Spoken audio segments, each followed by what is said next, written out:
Well, hello and welcome into our latest in this Microchurch conversation series on neighboring in the post-pandemic.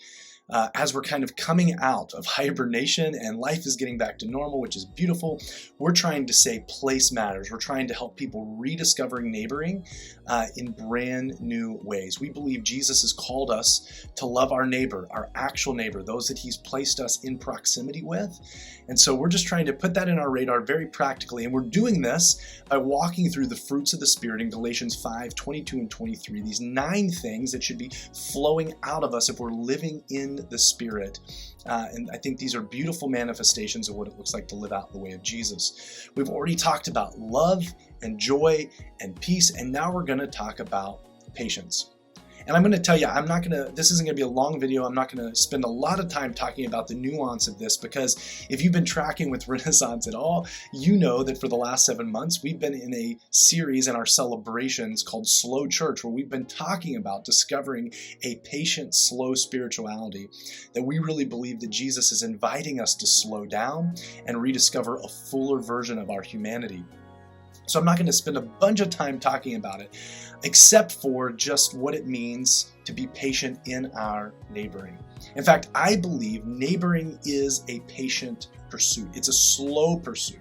It's a discipline that's going to take a long time for us to see God use us in a big way. Sadly, most of us don't think that way.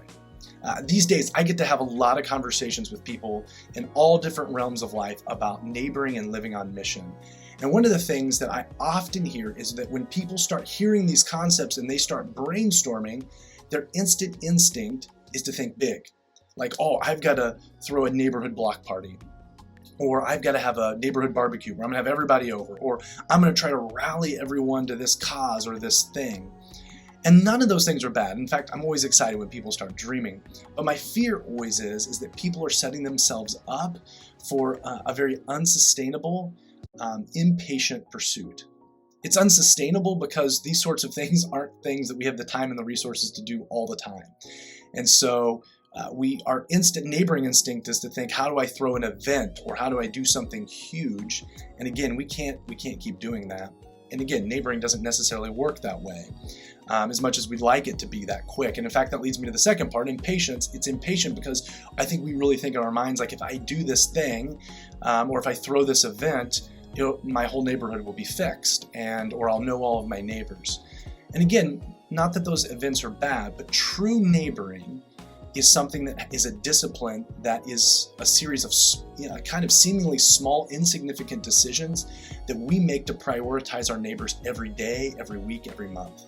To just keep showing up, to understand that our place matters, the people near us matter, and we just keep prioritizing them through seemingly small, insignificant acts. And over time, we truly believe that God uses that patience, that steadiness, for him to do something much more grand than we could ever imagine.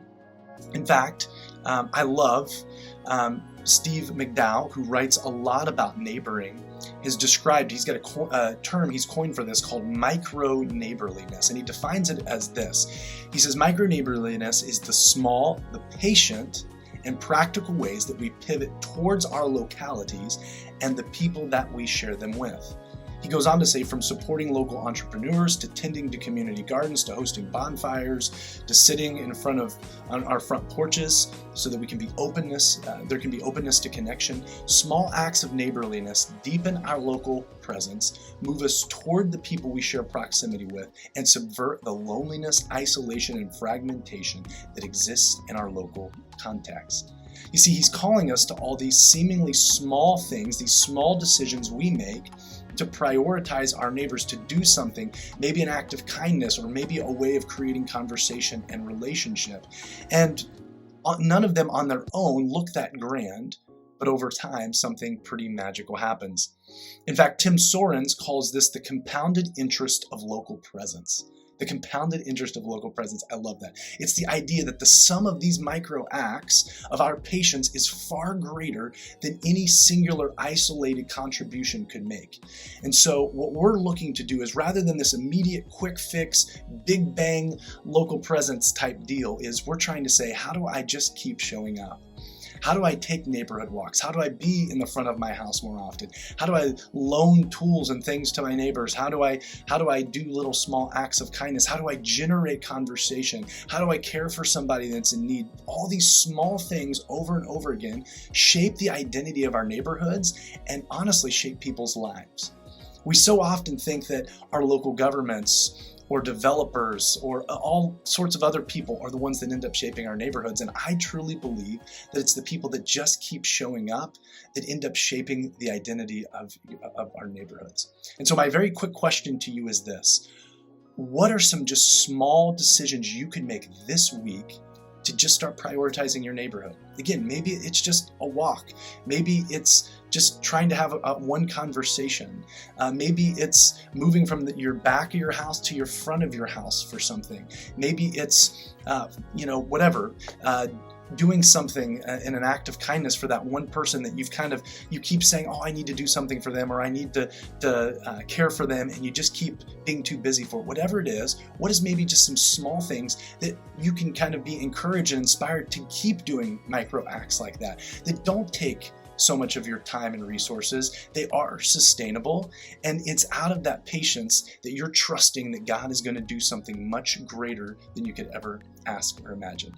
I really think neighboring is just that easy. It's not that difficult. It's just a decision to keep showing up, just keep doing the small, insignificant things over and over again. And the compounded interest, God does something beautiful and wonderful with it to shape our neighborhoods and the people there. So that's your challenge. What are some small things you can do that you can just keep doing that are repetitious, and you can kind of see God do something powerful through it? Let's keep neighboring, friends, and we'll see you next week with the next video.